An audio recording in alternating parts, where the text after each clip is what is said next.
The pharmacists do not have to read the proverbial doctor's handwriting, and it is nearly impossible to fake these prescriptions.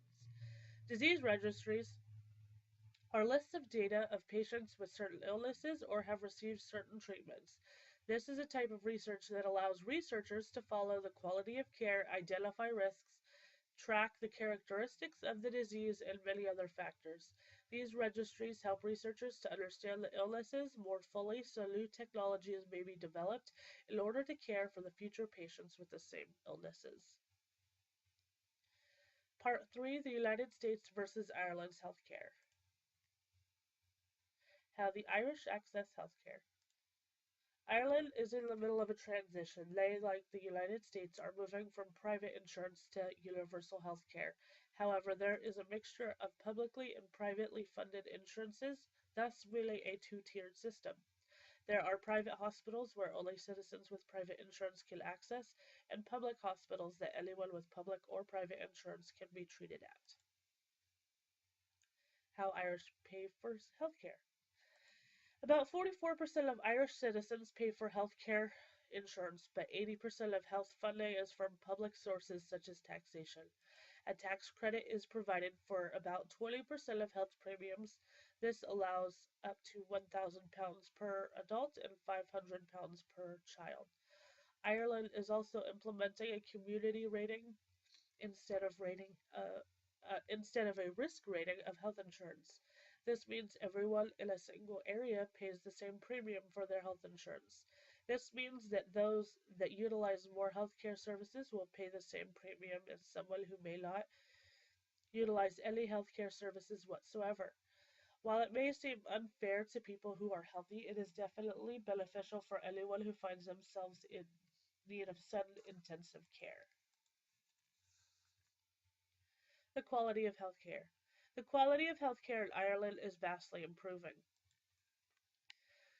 In the previous years, the quality has been improving. This includes under 5-year-old mortality rate and the increase of immunization of rate of 1-year-olds. The per capita expenditures reached a peak of about $5,000 in 2008 and have also dropped in the years since.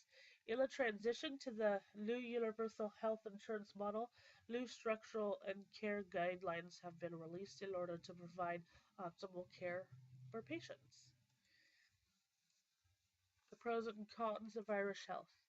There are definitely some positives and negatives to any transition in the healthcare system. The pros include the implementation of the community rated premiums, which will ultimately help the population that requires extra healthcare services. The transition is also implementing new standards of care. This will increase the effectiveness of all the care, including the quality of the care around the country.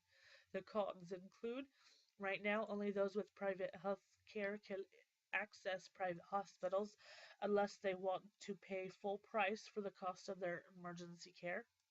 Also, being in the middle of a transition into a new healthcare system can often be frustrating and confusing. Citizens of Ireland may feel at a loss as to how or where they can get care. However, hopefully, once the transition is complete, these feelings will subside. Similarities and differences to the U.S. healthcare. The most incredible similarity between the U.S. healthcare system and Irish healthcare coverage is the fact that both countries are currently transitioning to universal healthcare. Another similarity is that one of the aims of this new healthcare system is to keep the price of healthcare at or below the current threshold. The amount the citizens will pay also depends on how much money that household makes in one year. Less a household makes, the less they have to pay for premiums. This is similar to the tax credit Americans get when they purchase insurance on the healthcare exchange. One major difference between the Irish and U.S. healthcare system is a community rating of premiums. In America, not all insurance premiums are created equal. While there are tax credits for those who make less money, there's no standardization of what the premium should be as there is in Ireland. Another difference is that Ireland is aiming for one tier of health coverage. America is still at two tiers with publicly and privately funded insurance. While both systems have two tiers at the moment, the U.S. will likely remain at two tiers, giving Americans the choice of public or private health insurance. The Irish approach could potentially have more equalized premiums in the long run, whereas America's approach leaves room for large differences between premiums. Part 4, Reforms and Improvements. New legislation. Vermont has introduced a bill to increase subsidies for individuals and families with income between 300 and 400% of the federal poverty level. This would give greater tax credit to Vermont residents that purchase insurance through the Vermont Health Exchange. This state is looking at introducing increase in taxes and tax on sugar-added beverages in order to pay for these subsidies. Washington State has introduced a bill to recognize the application of telemedicine as a reimbursable service. The patients would not need to have face-to-face contact with the professional, but telechat is needed. The reimbursements do not include audio-only telephone, fax, or email communication. Any audio with visual communication would be accepted. There has been a long-standing push to increase transparency between healthcare providers and insurance providers and customers. The most states require some sort of charge master to be supplied if asked for one. A charge master lists the costs of common procedures by each hospital or healthcare provider, if mandated.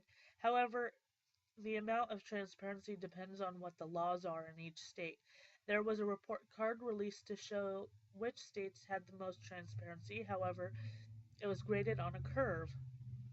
On the list, there are 29 states with a grade of F, which is 0 to 29% transparency, and only 2 states got an A grade, that is 60 to 100% transparency. These states were Massachusetts and New Hampshire.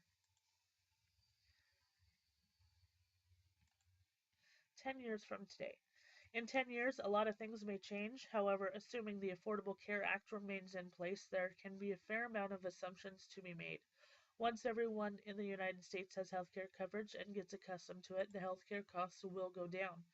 The reason for this is that when everyone acclimates to having free preventative care, the more people will go to the doctor when something goes wrong. This will lead to an increase in catching illnesses earlier.